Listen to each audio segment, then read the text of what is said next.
Geografiya en bayırkı ilimlerden biri bolup, Grek sözünün geo jer, grafo жазам дегенди билдирет. Бул илим пайда болгондон бери эле жердин үстүнкү бетин изилдеп үйрөнүү менен алектенген.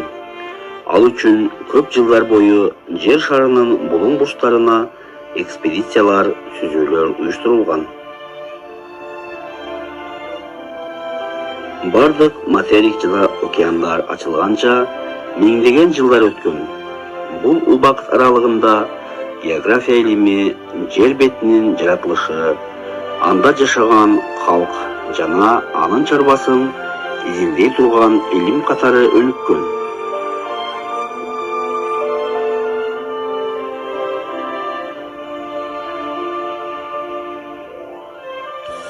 География илим катары байыркы Грецияда калыптанып, биздин заманга чейинки 3-чы кылымда жашаган грек окумуштуусу Эратосфен география сөзүн илимге биринчи болуп киргизген.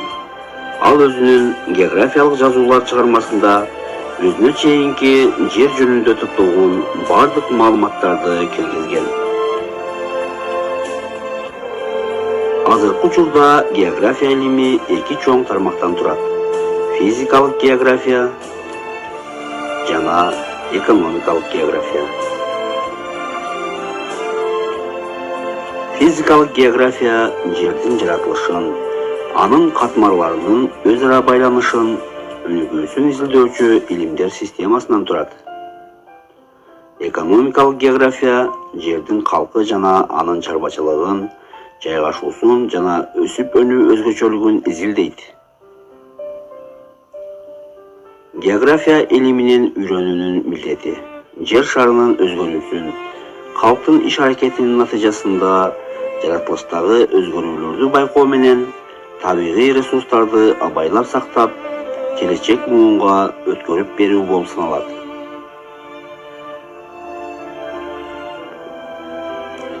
География илиминин үйрөнүүнүн булактары: географиялык энциклопедиялар,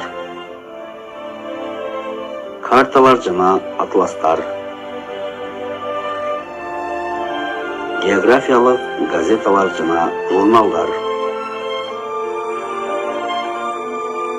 интернет булактары жана башкалар болуп саналат. Географияны изилдөө ыкмалары: жазуу ыкмасы, картографиялык ыкма, тарыхый ыкма, статистикалык ыкма, экономика-математикалык ыкма, географиялык райондоштуруу ыкмасы, изилдөө жана байкоо ыкмасы, аэрокосмикалык ыкма, моделдөө ыкмасы жана географиялык прогноздоо ыкмасы болуп саналат.